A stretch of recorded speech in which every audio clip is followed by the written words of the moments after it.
What are your roommate horror stories? My old roommate was dating a good friend of mine. One day, after her spending the night, they went out for lunch. His dog came out of the room with a tissue in her mouth. I stopped her, grabbed it, and went to throw it, but when my hand felt really wet. It was a condom, fully loaded, and when I grabbed it, I guess I squeezed it because my hand was now covered in my roommate's cum. It's been years and I still haven't told him about it. You need to maintain a strong relationship with him so that he invites you to his wedding, and you tell his wife/husband/robo-spouse during slightly drunk phase of the wedding party. Oh, he's still my best friend, and I have every intention of doing something like that. This is a lot funnier when it doesn't happen to me. I had a few roommates when I was living in the dorms my freshman year in college. They were good people all in all, and we had some good times, but as with just about every college experience for most of us, there was one guy who liked to drink. A lot. One night, I came home at like 3 a.m. to find our drunk roommate just standing over one of our other roommates' beds, staring at him awkwardly in this odd Walking Dead looking stupor. I could tell he was plastered because he was kind of rocking around in silence in the dark. Honestly, it was a bit creepy, so I called out to him in a whisper, "Mike."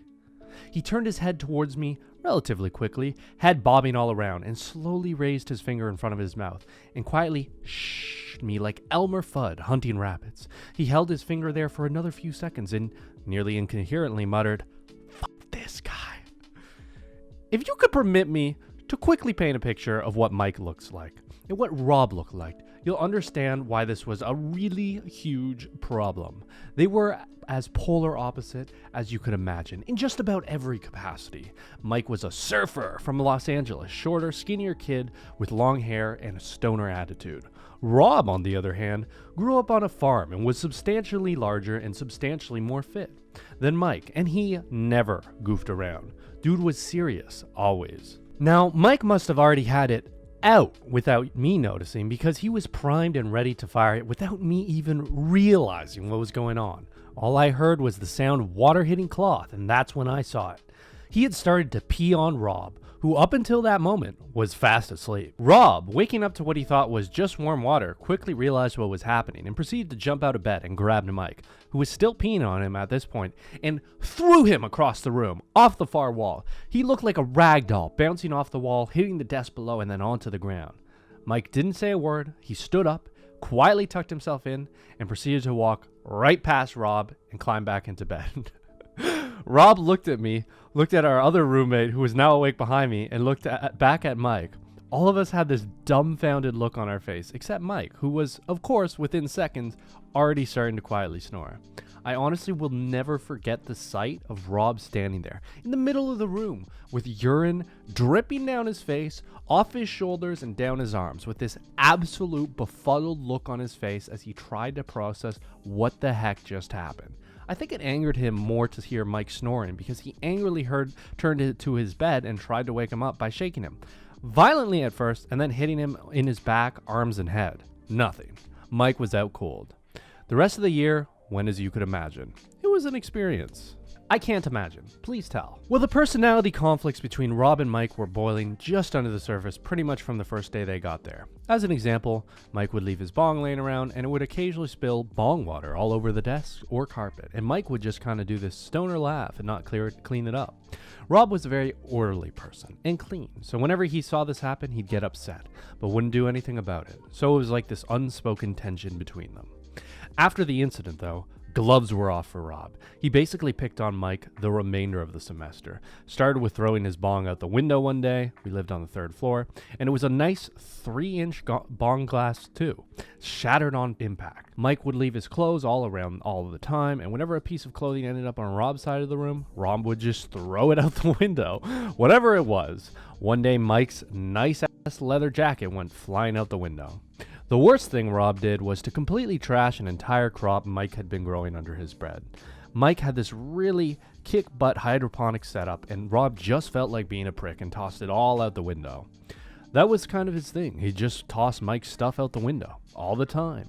Towards the end of the semester, that side of the room was frigid. Never even a glance between them. Mike was terrified of Rob, but aside from that, one day, Rob never laid a finger on him. and he'd just mess with his life in various ways. All in all, it was a fun year, but you could always feel the tension between the two of them the whole time. I have many stories of my college roommates, but the one that stands out the most was the shower incident. My girlfriend and I were renting a house with a female friend who liked to play fast and loose with the term hygiene. From this point on, she'll be known as the barista. We were fairly accustomed to the less than ideal odors that would waft around gently around the barista, such as when she adopted a diet consisting entirely of hard-boiled eggs, or the nutmeg incident. The house we were sharing was built in the 1960s, and we had separate bathrooms. The barista's bathroom was generally heinous in both smell and appearance, with used tampons and other feminine detritus scattered around. As a result, it took us a while to realize that the smell of raw sewage belching forth from her side of the house was not, in fact, her fault. One day, my girlfriend and I were watching TV while the barista was at work, and we heard an ominous gurgling noise from the bathroom. Shortly thereafter, we were assaulted by the smell of raw sewage that was so strong, it caused my girlfriend, at the same time an autopsy technician, to literally dry heave. Clearly, an investigation had to be mounted, so we made the perilous journey into the barista's bathroom, stepping cautiously to avoid the used condoms and other keepsakes in her biohazard collection. When we arrived, we discovered the raw, chunky sewage was literally bubbling up from a drain in the barista's shower, which was so coated in pubic hair, mold, and stains, it looked like a modern art masterpiece. The smell was horrific, and we immediately called the landlady. When the barista returned home from her shift, she was horrified that the lawn had been torn up to expose the shitty Orangeburg sewer pipes that had been nearly entirely blocked by tree roots. Since the barista's bathroom was the closest to the sewer main, the backups had been bubbling up in her bathroom for months without the rest of the house being aware. We asked if she had noticed the issue, and she mentioned that sewage regularly bubbled up from the drain while she was showering, bi-weekly. Her response? I just squish it back down with my feet? What the hell? Ah! Oh my god. Oh my god. That was when she got a new nickname, Waffle Stomp. Oh my god. Oh my god! Waffle Stomp and her moronic family gave us many stories in the year and a half we lived together, and she also introduced us to our second shift roommate. Statutory rape neo-Nazi? What? I can share more if people are interested, please! What the fuck did I just read? Assorted Barista. The barista learned that she had to mix gas and oil in the weed whacker and assumed the same principle applied to her $10,000 scooter. That poor vehicle smoked and wheezed all over the town the entire time she owned it and spent a substantial portion of its life in the shop. She lost no fewer than 4 iPhones and 2 purses by leaving them on the seat of her scooter and going into her classroom. She struggled with her weight and rather than use the free gym provided on campus decided that a 3-week-long hard-boiled egg cleanse was the way to shrink her butt. She ate nothing but hard-boiled eggs for breakfast, lunch, and dinner until my girlfriend and I removed all her eggs from the fridge due to the sulfurous smell that followed the barista everywhere she went. The barista ate several tablespoons of nutmeg. She wasn't paid or dared to do it. One of her coworkers suggested she try it, and down the hatch it went without question. Nutmeg, if you're unaware, is a gnarly hallucinogen. She spent the entire next day tripping balls, screaming about the snakes in the walls, stealing her feet, pouring glasses of water, only to dump them on the floor, and generally being a pain in the butt. The video I took during that time is a constant reminder to never have roommates again. The barista discovered the wonders of using a slow cooker and would regularly make her favorite meal: unseasoned ground beef, chopped raw potatoes, and water. She dubbed this stew, although I preferred beef-tato soup. I would usually sit in the fridge until it was sentient enough to vote, at which point my girlfriend would throw it out. Sentient enough to vote. The barista had a younger brother, who I'm going to call Dipwit.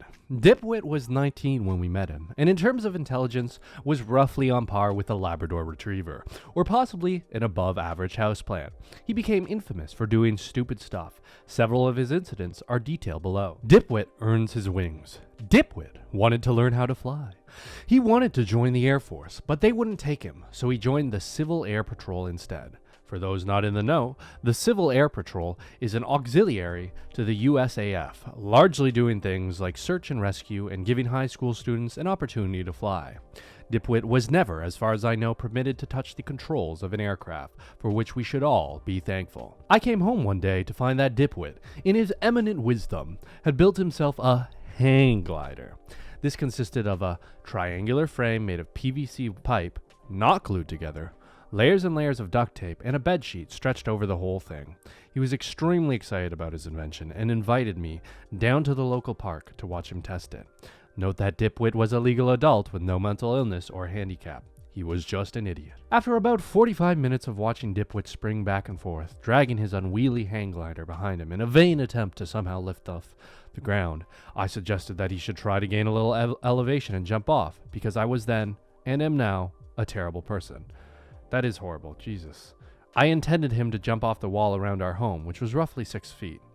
He took this to mean jump off the curb and into the moderately trafficked street, causing cars to slam on their brakes to avoid hitting you. Oh my God. After several close encounters with moving vehicles and their irate drivers, he had the idea to move somewhere safer for his flight tests. This was, of course, the roof of his home. I wish this tale ended with Dipwit soaring triumphantly into the sunset, but instead, it ends with him sobbing like a small child in an emergency room with a broken arm. There's a very good chance that my roommate will see this, but to be honest, I don't care. First, I'll admit that he's a very quiet fellow, which I appreciate. I've never known him to throw raucous parties or to make much noise, and there's never been a time when I've had to ask him about turning down his music or whatever else. He mainly keeps to himself too, which means that I don't have to spend too much time talking to him. It's when I do talk to him, though, that all of his problems start to become evident. For one thing, the guy is completely lacking in any sort of social skills. There have been times, on more occasions than I care to account, that I've voiced some complaint or another, and he has just stared back at me with a blank expression. It's gotten to the point where I don't even bother asking him for help with anything, because chances are that he'll wander off in the middle of my request. He never makes any effort to help with cooking or cleaning. He leaves his belongings in random places throughout our apartment, and the times that I've come home to find him hanging around naked number in the hundreds. That last point is made so much worse by the fact that he is incredibly hairy. I have quite honestly found his hair in my food before, and I don't even want to think about which area of his body came from, particularly because his hygiene habits are so subpar. I once caught him licking his hands and dragging them over his face in order to clean bits of food from his beard, and I know for a fact that he didn't shower that night. All of this pales in comparison to the worst thing about him, though. Not only does my roommate keep a thoroughly bizarre sleep schedule, staying awake in the middle of the night, sleeping during the day, and then unexpectedly switching that routine, but he has also started inviting himself into my room and onto my bed whenever he feels like it. Just the other night, I was jarred awake by a sudden jostling, and I saw the guy sitting only a few inches away from my face. I thought about kicking him out, but he's just too damned cute. Oh, and it's a picture of a bunny. My roommate was from Appalachia, West Virginia. Gets drunk and catches a mess of squirrels, brings them into the apartment house. They're all in the same damn cage. When he opens it up to clean one before cooking it, they all shoot out and run off. Dude stumbles around trying to catch them all again, knocking stuff over. Wow. Not me, but my cousin had a roommate her freshman year of college that had to listen to Harry Potter book 1 on tape every single night to fall asleep. My cousin bought her headphones, but she refused to wear them because they hurt her ears. She would play it on a portable speaker, loud enough to keep my cousin awake all night. The worst part? She wouldn't even start the tape where she left off the previous night. She would play the beginning every night, over and over again. Mr. and Mrs. Dursley of number 4 Privet Drive. I am the horror story. When I drink, I cook. That is why we have rules and a fire extinguisher now. Had a roommate freshman year in a shared room who was training for a bodybuilding competition. He would wake up at 5, make a ton of noise, go for a run, come back at 6, go to the gym, come back, and then pose in front of the mirror, sometimes in the nude, all while I was clearly awake.